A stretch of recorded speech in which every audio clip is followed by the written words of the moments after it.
So example 3, finding the limit of a summation. So we're going to do what we did previously, which is rewrite the summation in rational form using our summation formulas. All right, so let's square this first term. So that is going to be 1 plus 2i over n plus I squared over n squared, and then times 1 over n. Then what we want to do is get a common denominator here. So this is going to be, we're going to multiply the first one by n squared to the top numerator and denominator, then by n over n here. So now this will be n squared plus 2ni plus I squared, and that's all over n squared times 1 over n. Now I'm going to go ahead and distribute at this point, because really all that's changing is this is going to become an n cubed. So let me rewrite this. This becomes n squared plus 2ni plus I squared all over n cubed. Now, because this n cubed, again, is a constant, we can factor this 1 over n cubed out. So this is what this is going to look like. We have 1 over n cubed, so factor out the n cubed. Then we have n squared plus 2ni plus I squared. Now remember with our formulas that our formulas just had the I, so scrolling back over here. So notice that we have i's right here. And so we're going to take all of the constants out to the front and multiply that. So that simplifies our process. And so this is what it's going to look like now. So we still have the 1 over n cubed. And then we're going to split everything up. Now the n squared, so really this n squared, that's constant. So I'm going to put it to the front, then I'm left with 1.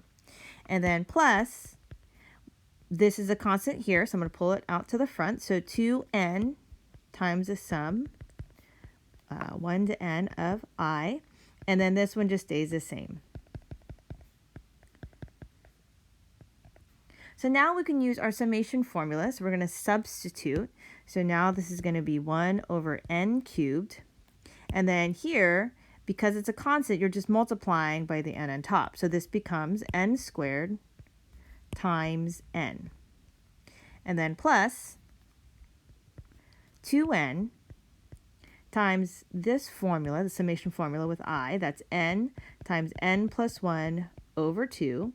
And then I squared, that is n times n plus 1 times 2n plus 1 all over 6. So again, it'd be handy to have those formulas out if you don't have them memorized quite yet.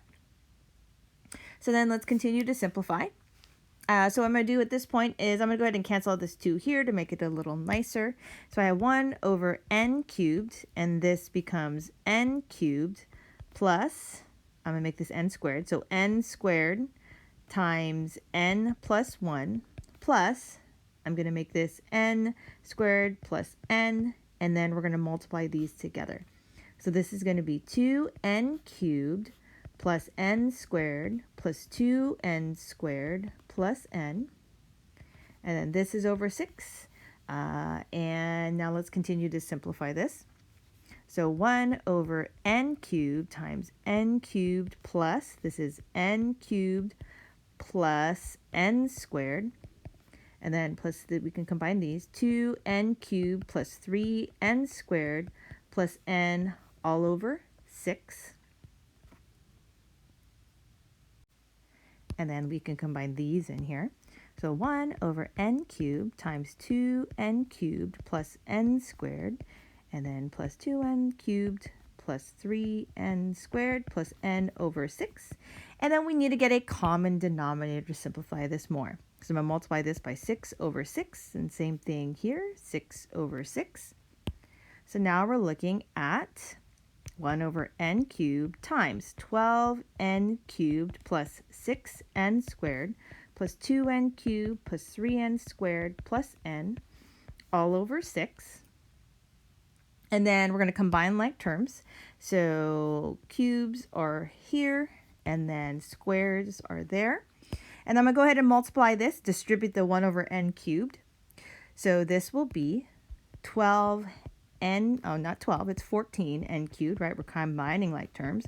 Plus 6 plus 3 is 9n squared plus n over 6n cubed.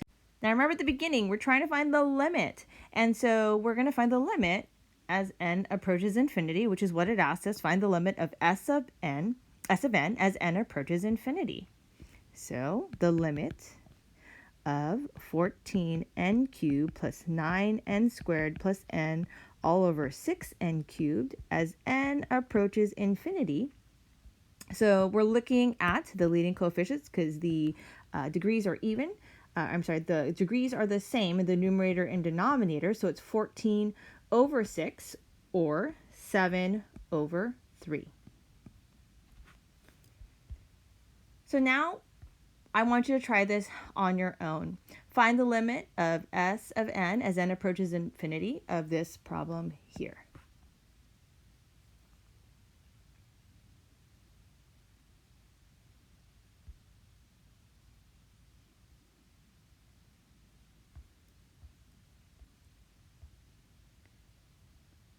So here's all the work for that. And yes, at the end, it would be 0, but be very careful with that. You can't have 0 over 0, so it should make sense here. And then because the degree in the numerator is less than the degree in the denominator, you know that would equal 0. And so I did the work here to kind of help you out.